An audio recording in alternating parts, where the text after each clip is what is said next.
just visiting with Jay, my friend, and this congregation, doing some work around the election that took place last year in Massachusetts, and I'm delighted to be here with you on this morning.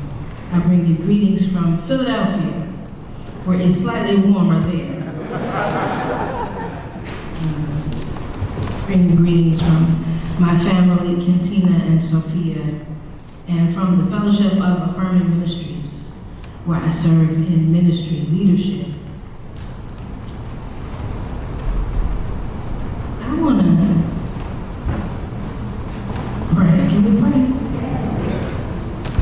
Would you pray with me?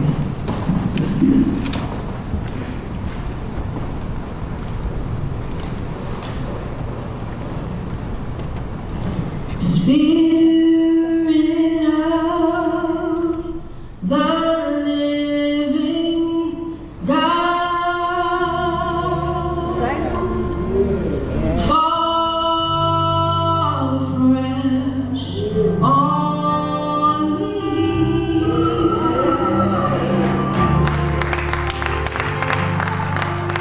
Spirit of the living God, fall fresh on me. Melt me, mold me, fill me, use me. Come on and sing with me. Spirit of the living God,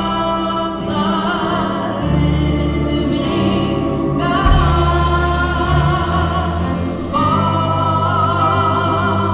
fresh on me.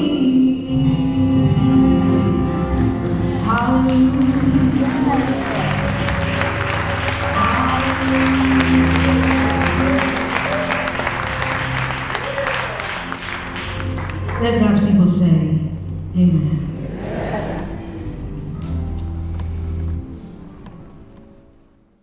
This first slide is where rapper, record producer, entrepreneur, fashion designer, professional celebrity, Kanye West will perform later today. Might even be performing right now as we speak. You know this place. This venue used to be where the Houston Rockets play basketball.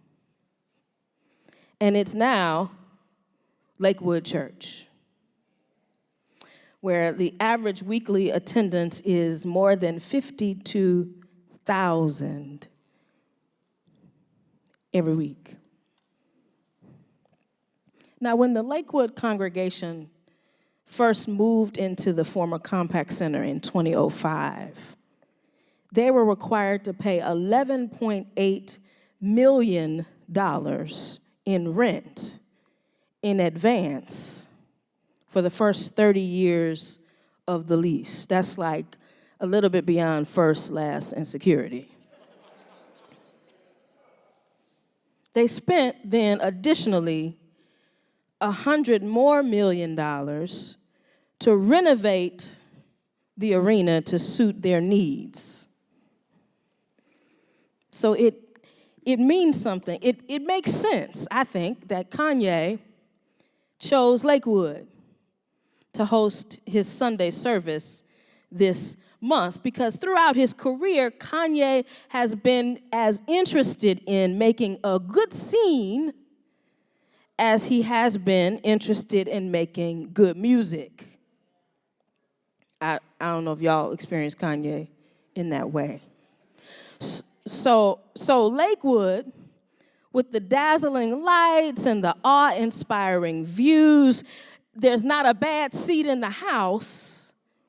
Lakewood seemed to be just the right place when Kanye made the decision to go to Texas.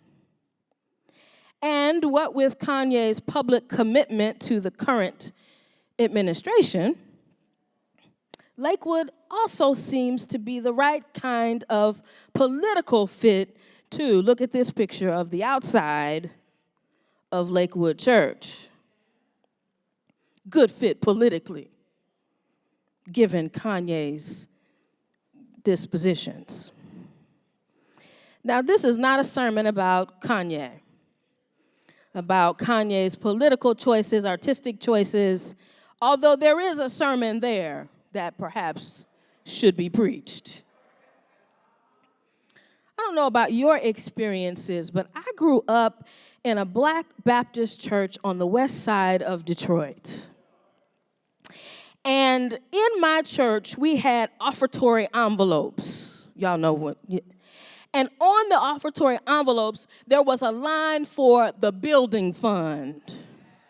The building fund. You know, the building fund was the mechanism by which we endeavored to grow. We wanted to renovate. We wanted to be shiny. We wanted to attract the Kanye Wests of our time. The ones who love flashing lights even more than Jesus, the light of the world. And so what I want to reflect on for a few minutes this morning is the foolishness of the building fund. The foolishness of the building fund. The Roman Empire, we know, fell. And according to the writer of Luke's gospel, so did the temple.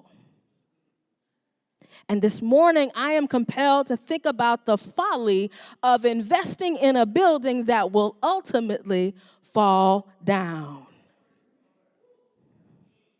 According to the first century historian Josephus, the Jerusalem temple of Jesus' day was an awe-inspiring wonder. This temple had been reconstructed by Herod the Great, and the retaining walls of the temple were made of stones that were 40 feet long. Imagine this majestic place.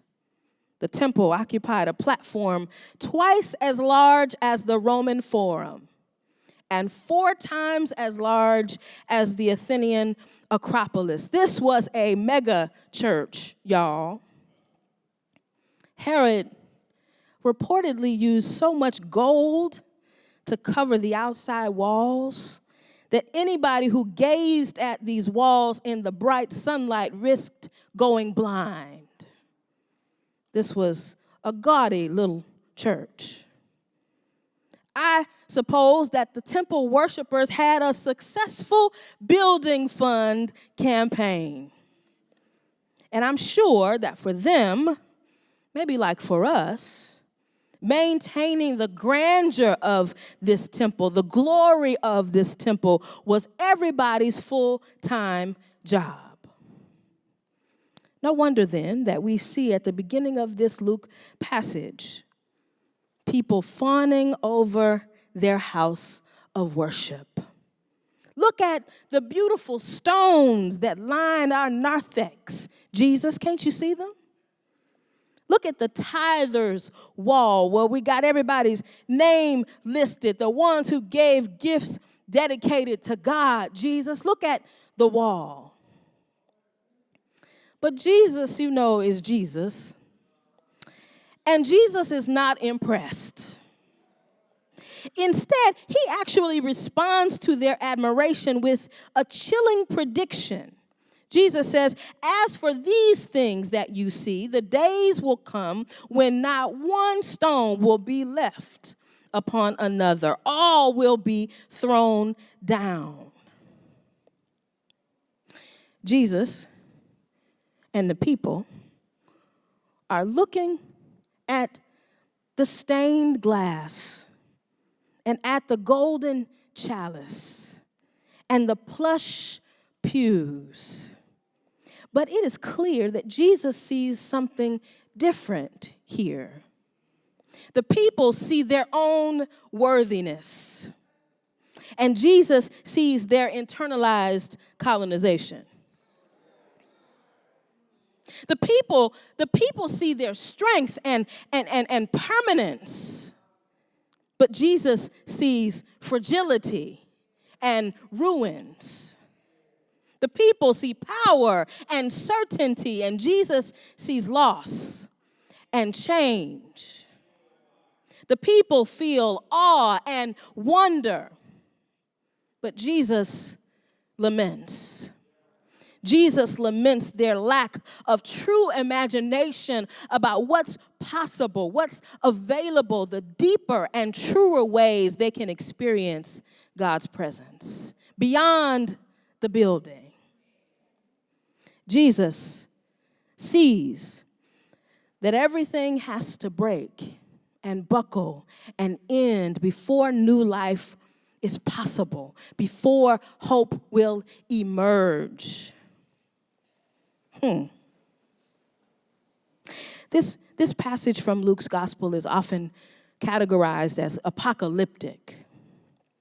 I'm a sci-fi geek, so of course when I hear that word, I think of zombies and Walking Dead and technology we've never seen before, Black Mirror episodes and interplanetary warfare. I think of Star Wars when I think of apocalyptic.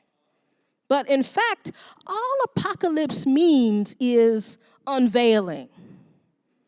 It describes a disclosure of something that had before been hidden. It's a revelation. And so Jesus, in disrupting the people's obsession over the building fund and what the building fund paid for, is calling for an accurate revelation of what is actually there. He's calling the people to have apocalyptic eyes. God cannot be renovated into holiness. God will not be domesticated by building funds. God is not bound by brick and mortar and stained glass. The location of God's activity, the location of God's presence is not limited to majestic pulpits. Slapping God's name on the marquee. Slapping Jesus is King on the album cover. Hinting at the Bible in a White House speech does not make any of that sanctified.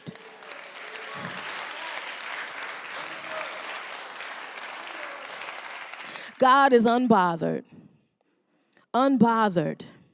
by our superlatives, just because we get easily seduced by the biggest and the newest and the shiniest and the mega around us.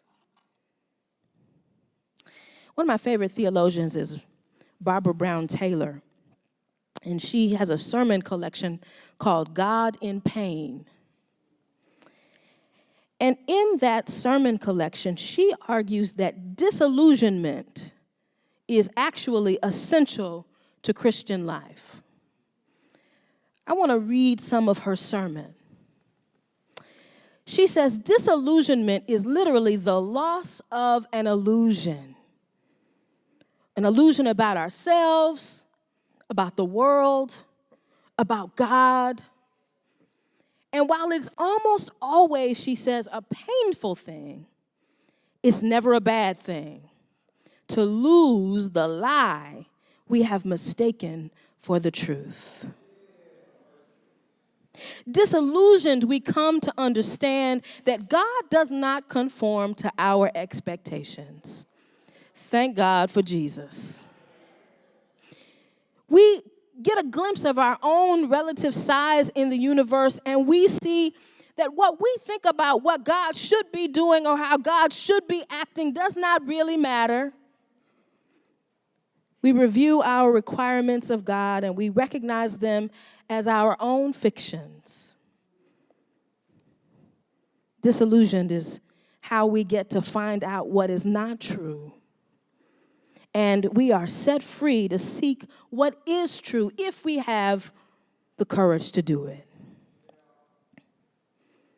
Disillusionment means that you turn away from the God who was supposed to be in order to seek the God who is. Did God fail to come when I called?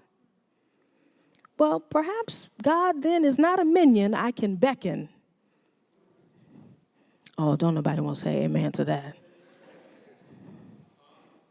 Did God fail to punish the person I didn't like?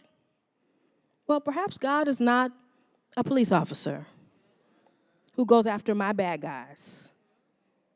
Did God fail to make everything turn out all right? Well, perhaps God is not a fixer in the way Olivia Pope might be a fixer.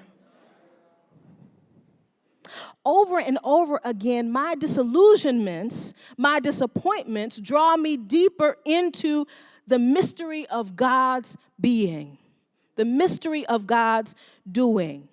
Every time I realize that God did not meet my expectation, another one of my building fund idols is exposed.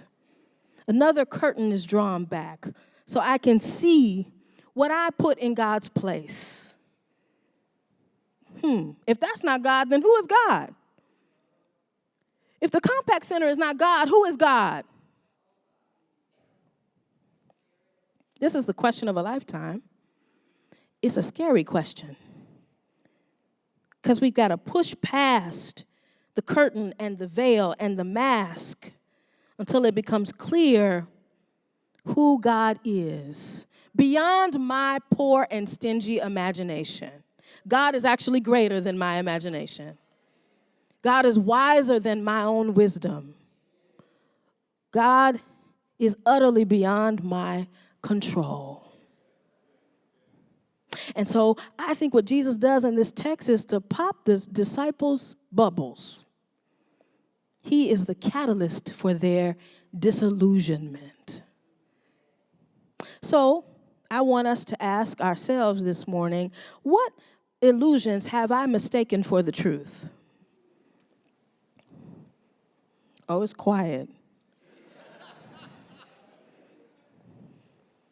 How did I attempt to box God into a certain kind of tradition, a certain kind of edifice, instead of trusting Jesus? Why did I cling to the permanent thing, the unmovable thing, the big building, when Jesus invites me to crumble and evolve, and then crumble again and evolve, and then crumble again and evolve? Am I willing to sit with the fact that things fall apart? The thing I built, the thing I paid for, the thing I loved, I thought, the thing I worked for, it fell apart. Can I journey with God on a path that includes ruins and rubble and falling apart? That's hard in a world like ours, where falling apart is faithlessness. You got to keep it together. Reinforce that thing. Keep it strong. When sometimes God is calling us to let it fall down.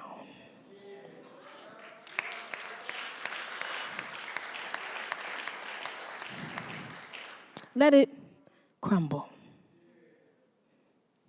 And continuing to invest in the building fund to keep the thing standing up serves ego, serves fear, but will not set us free. Jesus is calling us in this text to endure the apocalypse so that we will gain our souls. The empire will fall, period. And the temple will fall. Are you disillusioned enough to see it? Let me close with this. When we read this passage with eyes that have been disillusioned, this chaotic world can't knock us off our center anymore. We do live in a chaotic world.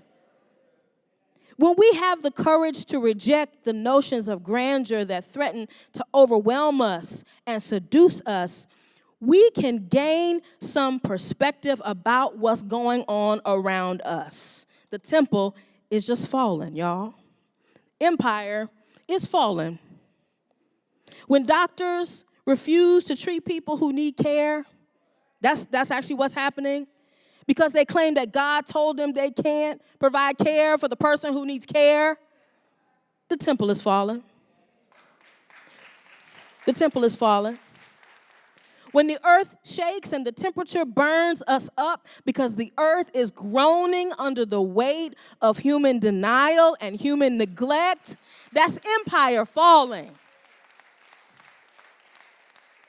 When wars are declared over Twitter,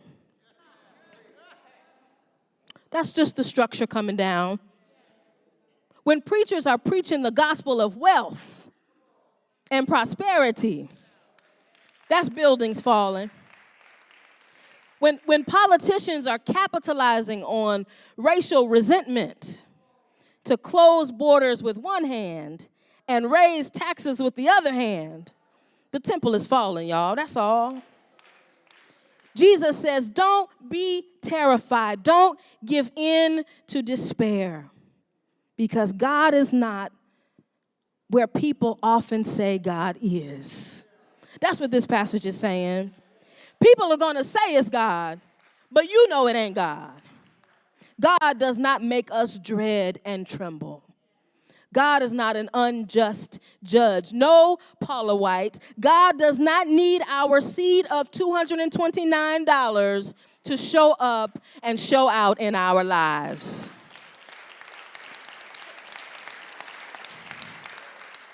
God doesn't need a sanctuary as large as the Compaq Center to show up. So I think Jesus is saying to us today, stay imaginative. Stay hopeful.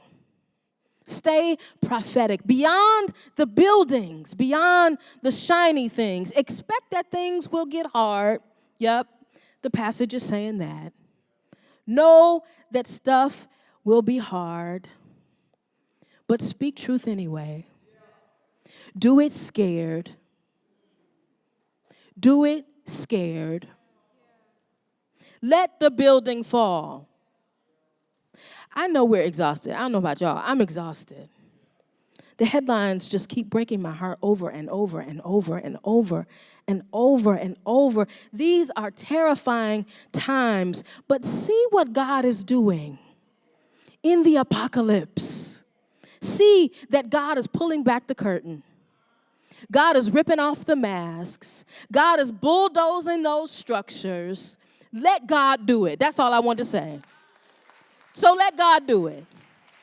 Let God tear up the thing that is so shiny, it's blinding you. And I mean that for your own personal life too. Let God do it.